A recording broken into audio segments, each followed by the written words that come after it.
یہ روڈ ہماری تحصیل کا ایک بہت بڑا دلیرانہ مسئلہ بن چکا ہے۔ یہ مسئلہ کس جگہ پہ جا کے اٹک گیا؟ الیکشن سے قبل ہر جماعت نے یہ دعویٰ کیا اور وعدہ کیا کہ ہم روڈ کا کام کروائیں گے، تو ذمہ دار کون ہے؟ ذمہ داری جو الٹیمیٹلی ہے وہ تو حکومت کے اوپر ہی پڑتی ہے، حکومتی نمائندوں کے اوپر ہی پڑتی ہے۔ ابھی ہمیں ٹوٹل جو فنڈ چاہیے وہ 20 سے 22 ارب روپے چاہیے۔ 20 سے 22 ارب کے لیے اگر آپ 1.5 ارب رکھ دیں گے تو اس کے لیے میرا خیال ہے یہ کام نہیں چل سکتا۔ جب پنجاب کا بجٹ آیا تو اس میں صد افسوس کہ اس پروجیکٹ کے لیے 1 روپیہ بھی نہیں رکھا گیا۔ ہماری کمیونٹی اس وقت بہت زیادہ متاثر ہو چکی ہے۔ اگر آپ پنڈ دادن خان شہر کا وزٹ کر لیں، وہاں کے تاجر سے پوچھیں کیا حالت ہو گئی ہے کہ بیچارے کی بالکل کمر ٹوٹ چکی ہے۔ حکومت کے اندر تو نون لیگ ہے اور وہاں سے جو ہے نا فرق صاحب ہیں، وہ یہ معاملہ حل نہیں کروا رہے ہیں یا پھر وہ فنڈ کیوں نہیں لے پا رہے ہیں؟ کیا وہ کمزور ہیں یا حکومت ان کی بات نہیں سن رہی ہے؟ جو انہوں نے وعدہ کیا، جو دعویٰ کیا، وہ کیوں نہیں پوری ہو پا رہے ہیں؟ ناظرین، ہمارے ساتھ موجود ہیں سیاسی رہنما شفقت بلال گوندل صاحب۔ ان کے جو تعلق ہے وہ NA61 سے ہے، جیلم کا یہ حلقہ ہے، اور جیلم کے اندر کیا کیا ہو رہا ہے، کن کن مسائل کا سامنا کرنا پڑا ہے پاکستان کی عوام کو، جیلم کی عوام کو۔ اگر بات کی جائے روڈ کی تو سب سے بڑا جو مسئلہ ہے وہ روڈ کا ہے۔ وہاں پہ روڈ جو ہے وہ نہیں بن پا رہا، اور عوام جو ہے مسلسل یہ گلہ کر رہی ہے حکومت سے کہ وہ کس طرح ان کے ساتھ ظلم کر رہی ہے، اور کس طرح وہاں کا جو کاروبار ہے وہ تباہی کا شکار ہو رہا ہے۔ جو ٹرانسپورٹر ہے وہ وہاں پہ بزنس نہیں کرنا چاہتا ہے کیونکہ وہاں پہ جو فیسلٹیز ہیں، جو معاملات ہیں وہ بہتر نہیں ہیں۔ تو اس موضوع کے اوپر ہم بات کرتے ہیں۔ السلام علیکم جی۔ وعلیکم السلام۔ اچھا سر، یہ بتائیں کہ سب سے جو بڑا مسئلہ ہے وہ روڈ کا مسئلہ ہے، جیلم کا اور لیلا کا۔ تو یہ مسئلہ کب حل ہوگا؟ کون آئے گا جو عوام کی سنیں گا؟ اور کب تک یہ دیکھتے رہیں گے؟ اور پاکستان تحریک انصاف کی حکومت آئی تب یہ مسئلہ حل نہیں ہوا، پھر نون لیگ کی آئی پھر یہ حل نہیں ہوا، تو کون سوچے گا اس کے حوالے سے؟ بسم اللہ الرحمن الرحیم۔ انس بھائی بہت شکریہ، آپ نے آج موقع دیا۔ للہ جیلم روڈ کے حوالے سے آپ بات کر رہے ہیں۔ للہ جیلم روڈ کی وجہ سے ہماری تحصیل پنڈ دادن خان کی کمر ٹوٹ چکی ہے۔ اس میں ہماری سیاحت تباہ ہو چکی ہے۔ کھیوڑا سالٹ مائن لے لیں، قلعہ نندنا لے لیں، اس کے بعد جتنے ہمارے سیاحتی مقامات ہیں اس وقت ان کے بالکل ایکٹیویٹی زیرو ہو چکی ہے، کیونکہ باہر سے لوگ آ نہیں رہے، ہمارے پاس روڈ نہیں ہے۔ وہاں کی اکانومی لی جائے لوکل، اگر تحصیل پنڈ دادن خان کا تاجر اس وقت اس کی اکانومی زیرو ہو چکی ہے۔ اس کے بعد ٹرانسپورٹ، جتنی ہیوی ٹرانسپورٹ چل رہی ہے وہ ساری ٹرانسپورٹ بھی تباہ ہو چکی ہے اور ٹرانسپورٹر بھی تباہ ہو چکے ہیں۔ اس کے بعد ہمارے پاس جتنی ہیوی انڈسٹری لگی ہوئی ہے، سوڈا ایش ہے، سیمنٹ فیکٹریز ہیں، معدنیات ہیں، ان سب کی اکانومیز تباہ و برباد ہو چکی ہیں۔ اس کی وجہ سے ہم بہت بڑا کلیم گورنمنٹ کے ساتھ کرتے تھے کہ ہم تحصیل پنڈ دادن خان والے، ڈسٹرکٹ جیلم والے اتنے ارب روپے گورنمنٹ کو جمع کرواتے ہیں۔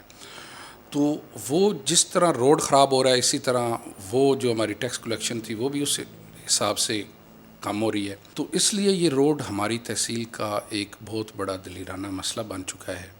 یہ اب ہمیں تو نہیں سمجھ آتی کہ جو ہمارے ایوانوں میں بیٹھے ہوئے CM ہیں، PM ہیں، وہ ان کے کانوں تک آواز بھی پہنچ گئی ہے، ایک عوامی مسئلہ بھی پہنچ چکا ہے۔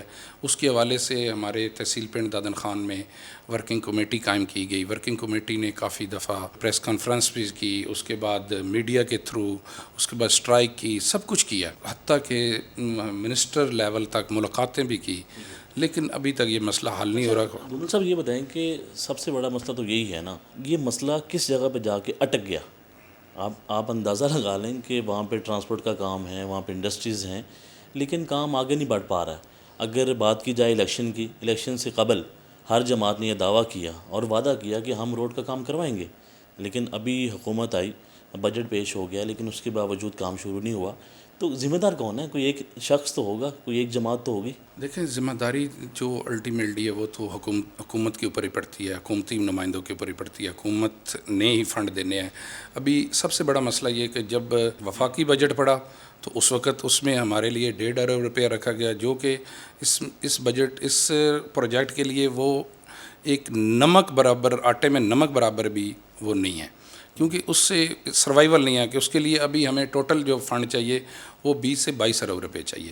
20 سے 22 ارب کے لیے اگر آپ 1.5 ارب رکھ دیں گے تو اس کے لیے میرا خیال ہے یہ کام نہیں چل سکتا۔ پھر پنجاب کا بجٹ آیا، اس کا ہمیں کہا گیا کہ ویٹ اینڈ سی کریں۔ جب پنجاب کا بجٹ آیا تو اس میں صد افسوس کہ اس پروجیکٹ کے لیے 1 روپیہ بھی نہیں رکھا گیا۔ تو جب یہ چیزیں ہوں گی تو اس وقت ظاہری بات ہے، اگر آپ کہتے ہیں کہ کس پہ ذمہ داری ڈالی جائے تو ذمہ داری الٹیمیٹلی جو اقتدار میں بیٹھے ہیں، جو حکومت میں بیٹھے ہیں، ان پہ ہی ڈلنی ہے، نہ کہ یہ اب ہم کوئی کسی پارٹی کو ٹارگٹ کر رہے رہے ہیں، بلکہ جس کی بھی حکومت آئے گی اگر وہ کوئی بھی پروجیکٹ کمپلیٹ نہیں کرتی تو اس پہ پڑتی ہے۔ اچھا مجھے بتائیں کہ حکومت کے اندر تو نون لیگ ہے اور وہاں سے جو ہے نا فرق صاحب ہیں، تو وہ اس کے اوپر بات چیت نہیں کر رہے ہیں، وہ یہ معاملہ حل نہیں کروا رہے ہیں، یا پھر وہ فنڈ کیوں نہیں لے پا رہے ہیں؟ کیا وہ کمزور ہیں یا حکومت ان کی بات نہیں سن رہی ہے؟ جو انہوں نے وعدہ کیا، جو دعویٰ کیا، وہ کیوں نہیں پوری ہو پا رہے ہیں؟ دیکھیں بات یہ ہے کہ ان سے کافی دفعہ مطلب ہماری ورکنگ کمیٹی کی ملاقات ہوئی، ان کے ساتھ ملاقات یہ کی، انہوں نے ابھی تک ہمیں اس حوالے سے یہ مایوس نہیں کیا کہ فنڈ نہیں آئے گا، کام نہیں ہوگا۔ جب بھی ملاقات ہوئی ہے، جب بھی بات ہوئی ہے، تو انہوں نے یہی امید دلائی ہے کہ انشاءاللہ تعالی اسی سال ہمیں اسی آس امید پہ رکھا گیا ہے کہ بجٹ میں اگر نہیں آیا تو سی ایم صاحب یا پی ایم صاحب کی طرف سے اسپیشل گرانٹ ہم 5-7 ارب روپے کی جاری کرواتے ہیں۔ ابھی تک ہم اس آس امید اور دلاسے پہ ہی کھڑے ہیں۔ تو اس حوالے سے ہماری کمیونٹی اس وقت بہت زیادہ متاثر ہو چکی ہے۔ اگر آپ پنڈ دادن خان شہر کا وزٹ کر لیں، وہاں کے تاجر سے پوچھیں کیا حالت ہو گئی ہے، تو وہ اس کے بیچارے کی بالکل کمر ٹوٹ چکی ہے۔